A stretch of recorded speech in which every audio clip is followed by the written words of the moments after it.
Hello, my dear friends. Welcome back to the lecture series of Judicial Examination.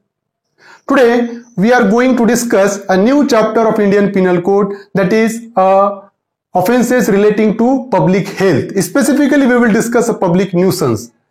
From section 268 to section 275, we will discuss under this particular lecture. So, we will discuss all the concepts and the examples in this particular lecture. तो section 268 से लेकर section 275 Indian penal code का आज हम discuss करने वाले हैं, जो डील करता है पब्लिक न्यूसेंस से रिलेटेड। साथ ही साथ हम डिस्कस करेंगे इस पर पूछे गए क्वेश्चन और ऐसे क्वेश्चन जो एग्जामिनर इस टॉपिक पर पूछ सकता है। So let's start the topic.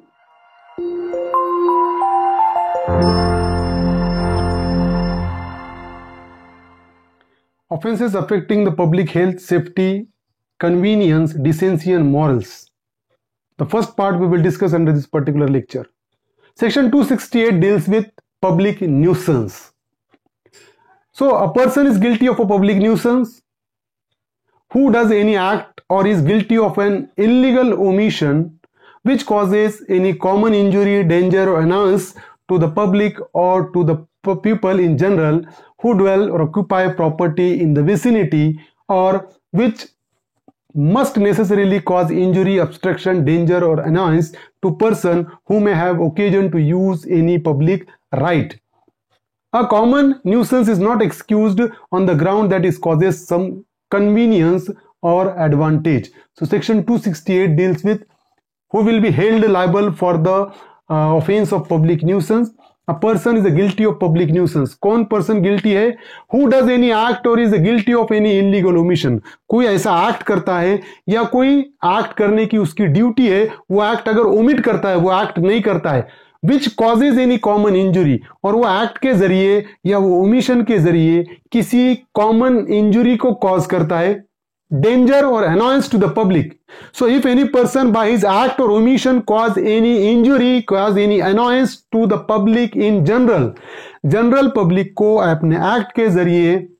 या अपने ओमिशन के जरिए कोई इंजुरी कॉज करता है या उनको परेशान करता है, एनॉय करता है या उनके लिए डेंजर क्रिएट करता है, हु ड्वेल और occupy property in the vicinity, general public जो उस पर्टिकुलर एरिया में रहते हैं, उनको अगर इंजोर करता है, उनको एनॉय करता है, और which must necessarily cause injury, obstruction, danger or annoyance to person who may have occasion to use any public right. और ऐसे पर्सन के लिए डेंजर क्रिएट करता है या ऐसे पर्सन को परेशान करता है जो उस पर्टिकुलर एरिया में उनका पब्लिक राइट है, they are enjoying the public right in that particular area. If that particular person in general get annoyed and get injured by the act or omission of any person, such person is liable for the public nuisance. अगर मेरे act के जरिए मैं general public को injure करता हूं, उनको परेशान करता हूं, उस एरिया में रहने वाले लोगों को, तो उस सिचुएशन में मैं लायबल रहूंगा पब्लिक न्यूसेंस के लिए. A common nuisance is not excused on the ground that is cause some convenience और एडवांटेज. तो जो कॉमन न्यूसेंस है उसको इस बेस पे एक्सक्यूज नहीं किया जा सकता, उसको माफी नहीं मिल सकता कि इसके कुछ एडवांटेज भी है, इसका कुछ कन्वीनियंस भी है. तो कुछ अगर कन्वीनियंस है, कुछ एडवांटेज है, तो ये एक्सक्यूजेबल नहीं है कॉमन न्यूसेंस के लिए, क्योंकि पब्लिक इन जनरल तकलीफ में है. कुछ एडवांटेज है लेकिन डिसएडवांटेज ज्यादा है, तो उस सिचुएशन में एडवांटेजेस और कन्वीनियंस एक्सक्यूज नहीं हो सकता है कॉमन न्यूसेंस का. सेक्शन 269. अब सेक्शन 268 में सिर्फ इतना बताया हुआ है कि पब्लिक न्यूसेंस मींस व्हाट और क्या है. Section 269 deals with negligent act likely to spread infection और disease dangerous to life. Whoever unlawfully or negligently does any act which he knows or has reason to believe to be likely to spread the infection of any disease dangerous to life. So if any person does any act unlawfully or negligently, whether he has done any act unlawfully or negligently, and by that particular act, if he knows and if he has reason to believe that any disease may likely be spread,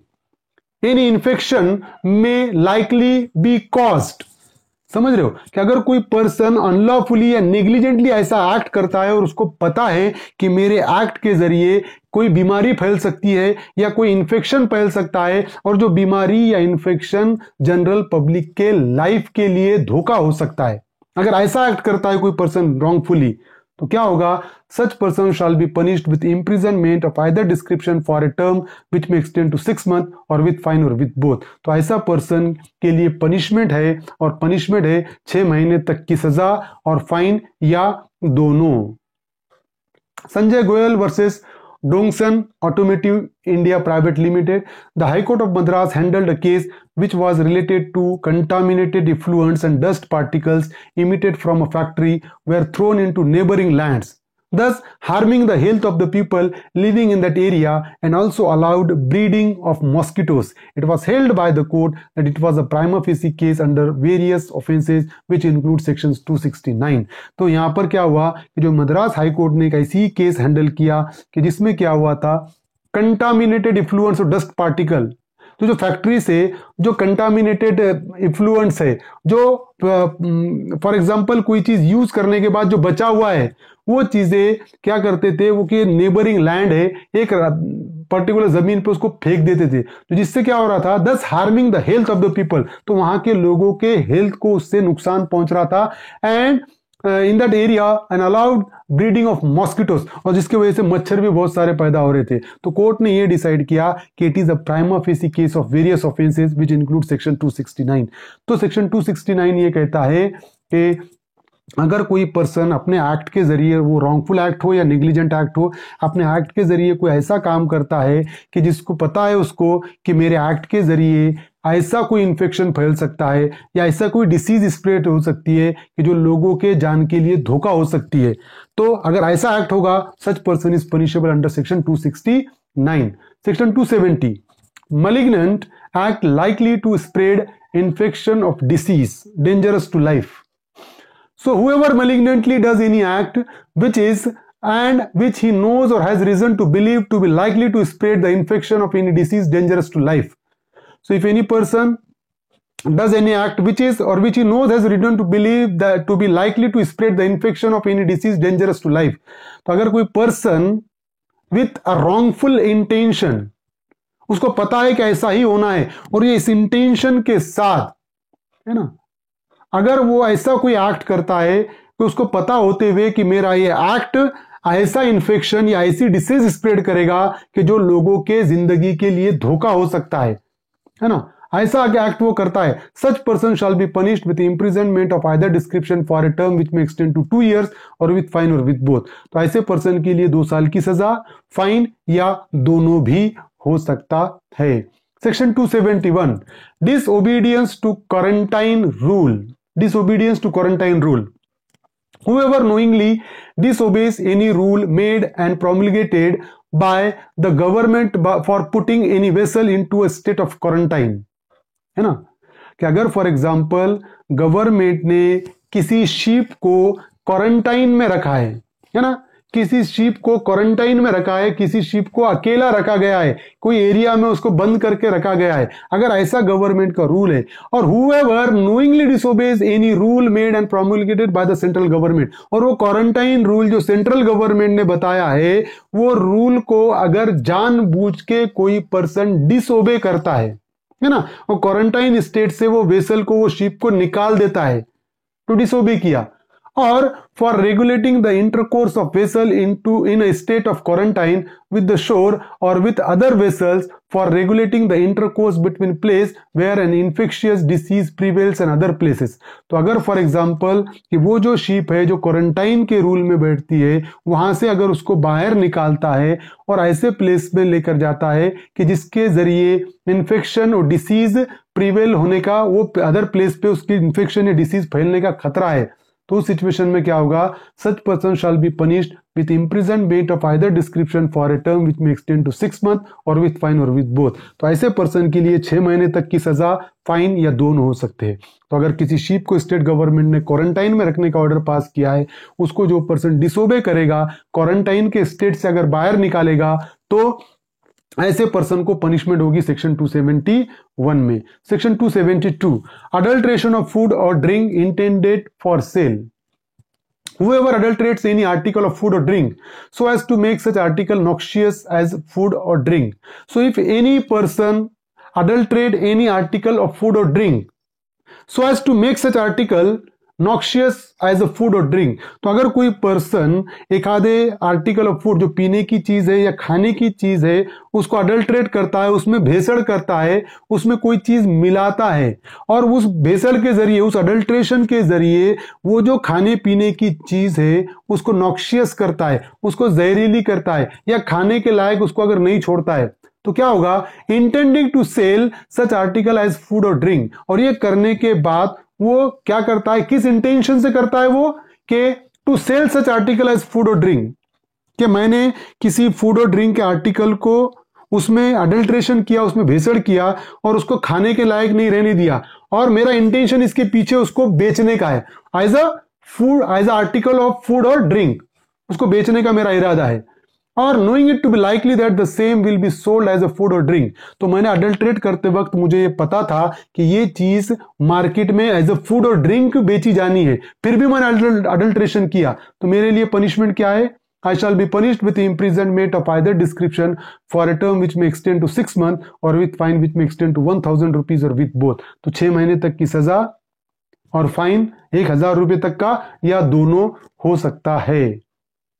Section 273, sale of noxious food or drink. Whoever sells or offers or exposes for sale as food or drink any article which has been rendered or has become noxious or is in a state unfit for food or drink. So whoever sells or offers or exposes for sale as a food or drink any article which has been rendered or has become noxious, तो ऐसी चीज कि जो already noxious हो गई है, जो खाने पीने के लायक नहीं है, लायक बची नहीं, ऐसी चीज को अगर कोई पर्सन बेचता है या बेचने के लिए निकालता है, एक्सपोजेस फॉर सेल, है ना, ऐसी खाने पीने की चीज के जो नॉक्शियस हो गई है, अब जो खाने पीने के लायक नहीं बची है, अनफिट है फॉर ड्रिंकिंग एंड फॉर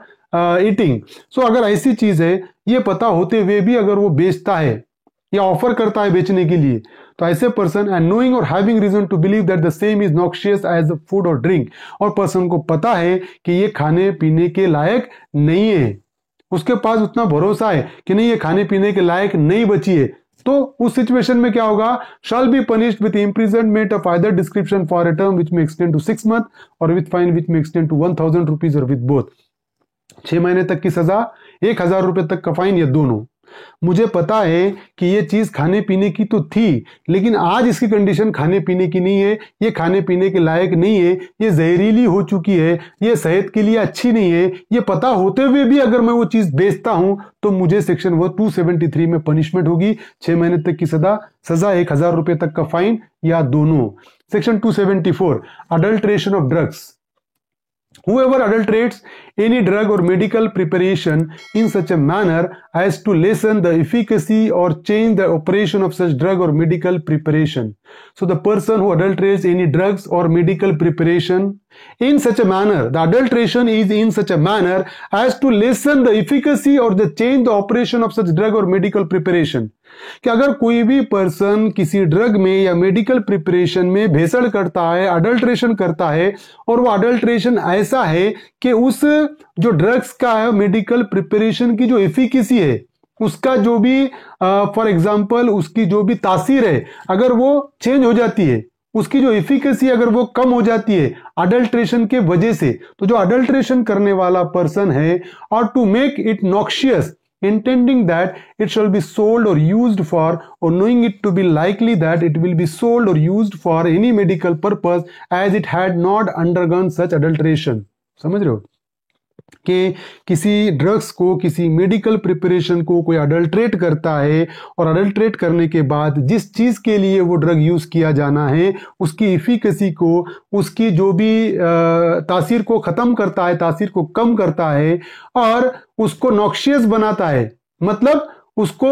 मतलब जहरीली कर देता है, उसको उसका जो तासीर है उसको गलत कर देता है। Intending that it shall be sold और यूज्ड फॉर, और उसको पता है कि ये बेची जानी है as a medical drug, as a medicinal purpose ये यूज होने वाला है, मेडिसिनल पर्पज के लिए यूज होने वाला है, उसको पता है, फिर भी उसमें अडल्ट्रेशन कर रहा है, फिर भी उसकी एफिकेसी को कम कर रहा है वो पर्सन, तो ऐसा पर्सन पनिशेबल रहेगा ऑफेंस के लिए, एंड पनिशमेंट इज इम्प्रिजनमेंट विच में एक्सटेंड टू 6 months और विथ फाइन विच में एक्सटेंड टू 1000 रुपीज और विथ बोथ, 6 महीने तक की सजा, 1000 रुपये तक का फाइन या दोनों। तो कौन सा पर्सन? ऐसा पर्सन जो किसी ड्रग्स को या मेडिकल प्रिपरेशन को अडल्ट्रेट करता है, उसकी एफिकेसी को कम करता है, उसको नॉक्शियस बनाता है, जहरीला बनाता है, और उसको पता है कि ये लोग एज अ मेडिसिनल पर्पस के लिए यूज करने वाले हैं, तो वो पर्सन जिसने अडल्ट्रेशन किया उस ड्रग्स में या मेडिकल प्रिपरेशन में, 274 में उस पर्सन को सजा हो जाएगी। Section 275 sale of adulterated drugs, whoever knowing any drugs or medical preparation to have been adulterated in such a manner as to lessen its efficacy, to change its operation, or to render it noxious, sell the same, or offers or exposes it for sale, or issues it from any dispensary for medical purpose as unadulterated, or causes it to be